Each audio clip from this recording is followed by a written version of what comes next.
Muitos detalhes sobre a vida do santo, este santo que a gente está falando. Daqui um pouquinho a gente conversa no próximo bloco com a Vera Regina, que é escritora e parapsicóloga, que veio nos falar sobre... Você já ouviu falar em onde acaba o mar e o céu começa? Nós vamos conhecer aqui com a Vera Regina no próximo bloco, né, Vera? E também nós vamos saber, já que a gente está em época de férias, verão, nada melhor do que sugestões de atividades físicas para a gente praticar neste período de férias, principalmente para você que está no litoral ou vai para o litoral só final de semana, e aí, né, dá aquela coisa, vê aquele mar, aquela beira da praia, aí vai lá, começa a correr, caminhar de pé, né, não faz um aquecimento adequado e depois tá de noite toda dona Schleck. É assim que a gente fala? Schleck.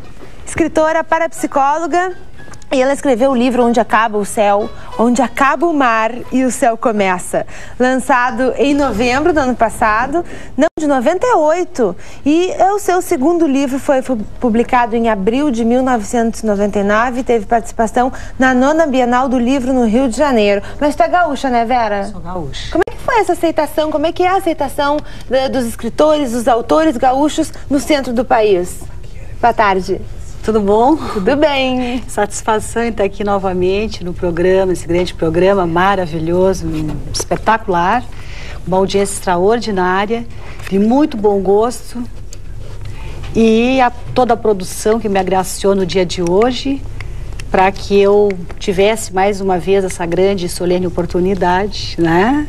É, Vera, e me conta assim, ó, como é que é a receptividade na 9ª Bienal que participaste, né, do livro que acontece no Rio de Janeiro, onde tinham movimentações de todo o Brasil e também... Do mundo todo. Exatamente, internacionais. Todo, Como é que é essa coisa assim, de uma escritora gaúcha? Tu também és parapsicóloga, né? Psicóloga, parapsicóloga e agora escritora. E escritora. E aqui está o livro que eu falei, Onde Acaba o Mar...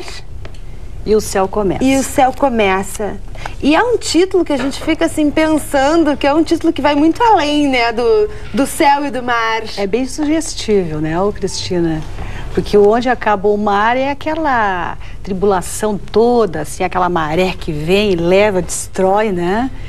E o céu começa, já está dizendo, é o esclarecimento, é o infinito, é aquela luz maior, assim, tá?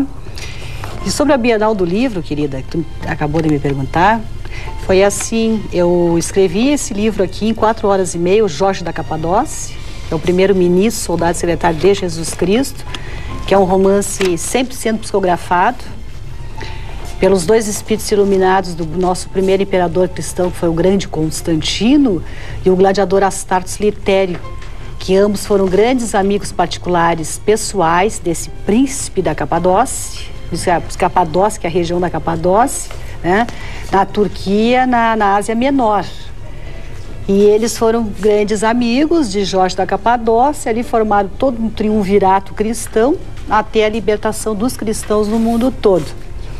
Essa obra, levei 4 horas e meia psicografando ela na Sociedade Espírita de Allan Kardec, aqui do Rio Grande do Sul, aonde eu sou assim, uma militante há 20 anos, embora faça parte de outras filosofias transcendentais, não é?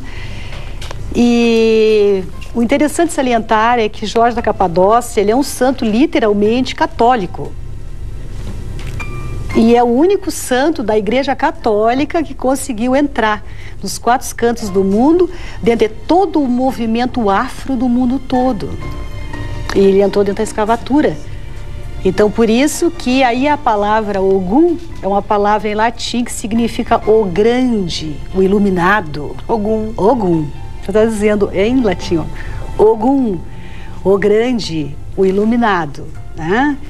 Então, a parte do movimento afro adotou realmente o São Jorge como sendo assim um Deus, semideus, enfim, orixás, né?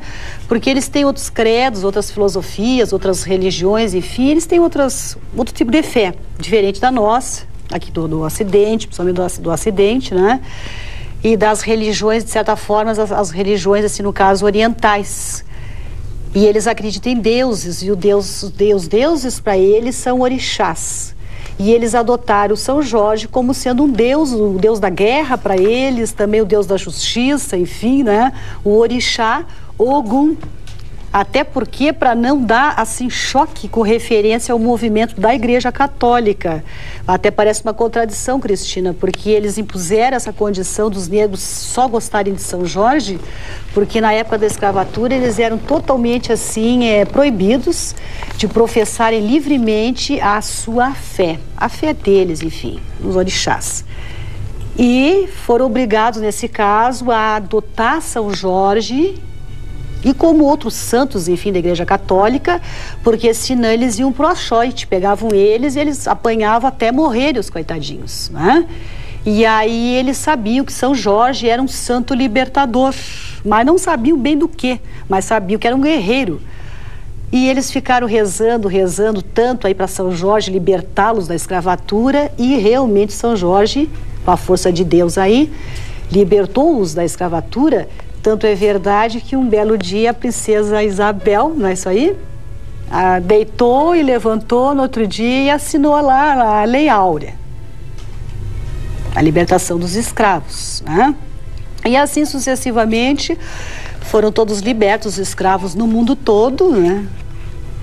E adotaram São Jorge, então, como um deus libertador, guerreiro, poderoso, e que de fato ele é mesmo, porque o mundo desconhece a vida desse santo, porque tudo que na época, precisamente 280, que foi a época que ele nasceu, até 303, tudo que os cristãos de uma época deixaram escrito com letras de ouro, registrado com todo o carinho, com todo o zelo, com todo o amor.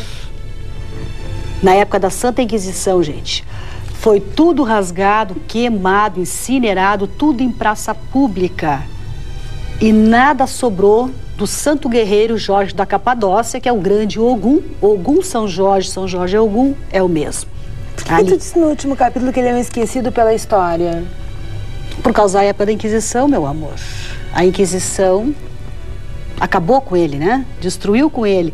E como na época ele já estava assim tão popular quanto o próprio Cristo, no sentido Jorge, aí a Inquisição não teve como tirar da história do mundo o nome Jorge.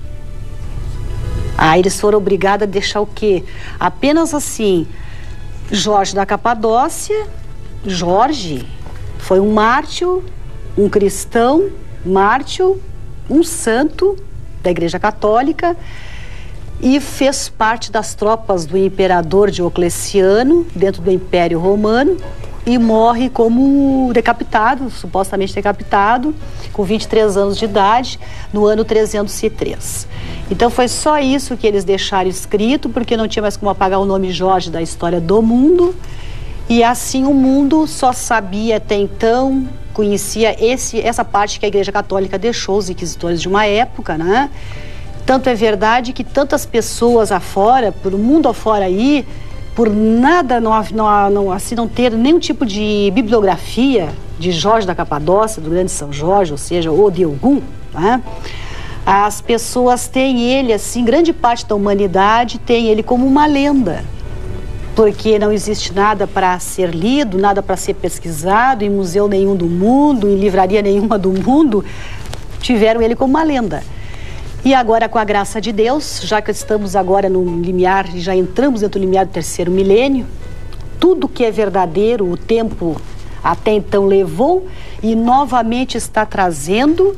E assim Jorge da Capadócia, esse santo poderoso guerreiro, que é o imediato secretário de Senhor Jesus Cristo, ressuscitou novamente dos mortos. Ou seja, precisamente levantou-se das cinzas. Ressurgiu do pó das cinzas.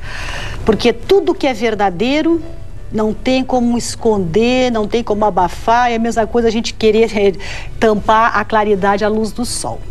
Vai brilhar sempre, não adianta. Vera, me diz uma coisa, tu disseste que foi psicografado em 4 horas? Em 4 horas e meia. 4 horas o livro estava pronto? 4 horas e meia. Estava pronto. Estava pronto. Olha só, então antes a gente... E esse convite da Bienal do Livro, isso aí partiu das livrarias Siciliano, né?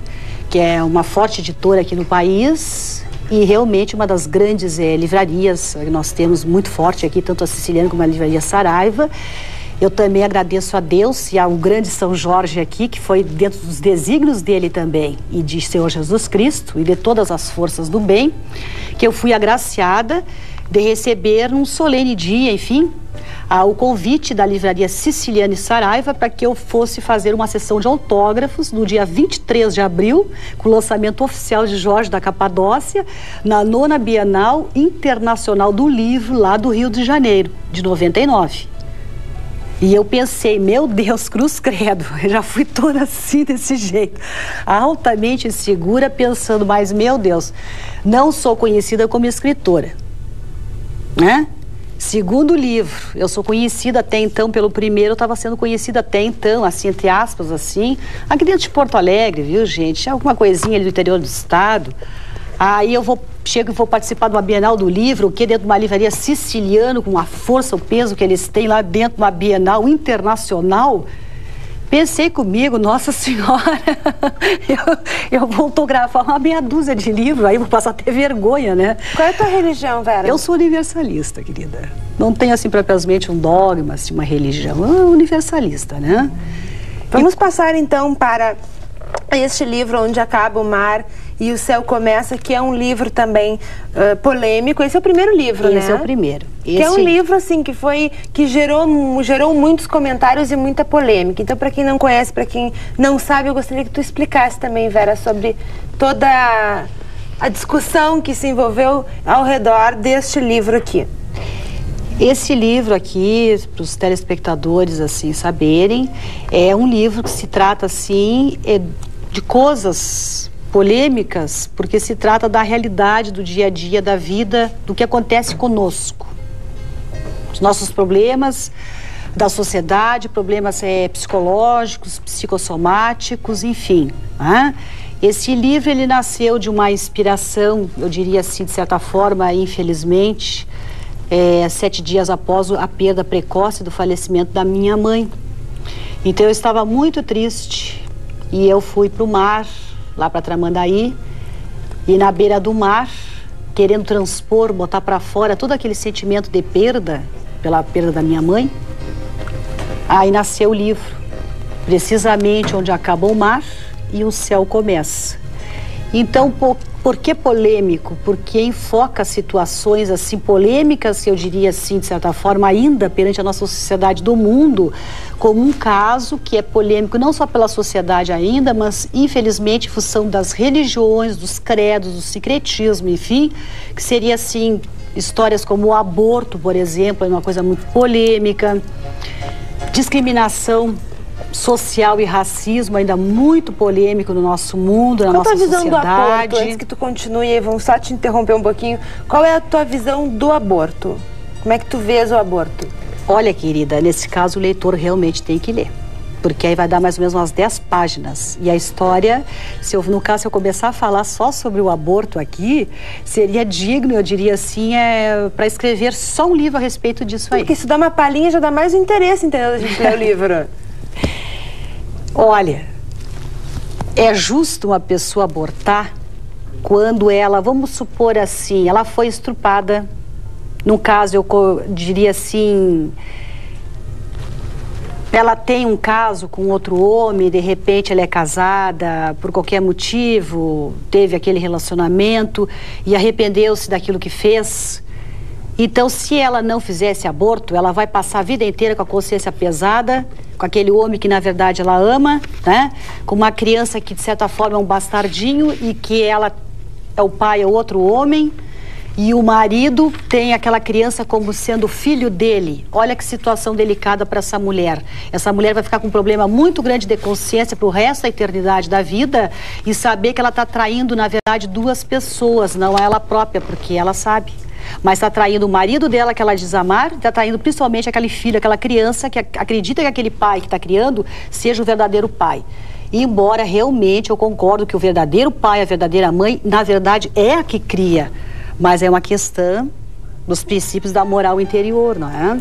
Vera, vamos deixar então essas duas dicas, né, de leitura para o pessoal. Aí tem sobre o suicídio ali, uma coisa muito polêmica, viu, gente? Legal, sim, pra você saber por que deu tanta polêmica o livro da Vera. Leia o livro, está à disposição aí nas livrarias. Siciliano e Saraiva, de todo o país. Aqui está então o primeiro, esta foi a primeira obra da Vera Regina Schleck, que é escritora e parapsicóloga e também é psicóloga, Onde Acaba o Mar e o Céu Começa, e também a sua outra obra, que é Jorge da Capadócia, primeiro-ministro, soldado e secretário de Jesus Cristo. O Jorge da Capadócia, ele foi um grande sucesso na Bienal do Livro, viu, minha querida? Tirou o primeiro lugar, foi um livro de destaque, né? Por causa que a surpresa que eu queria até agora dar uma pinceladinha aí para terminar, viu, gente? Aí saiu na assessoria de imprensa o Jorge da Capadócia, eu aqui até então desconhecida e tremendo assim, meu Deus, que fiasco, né? Entendeu? Aí saiu no jornal O Dia do Rio de Janeiro e eu fui agraciada de sair bem naquela página central de toda a cobertura da procissão do São Jorge. Porque né, lá no Rio, lá existe 5 igrejas católicas, né?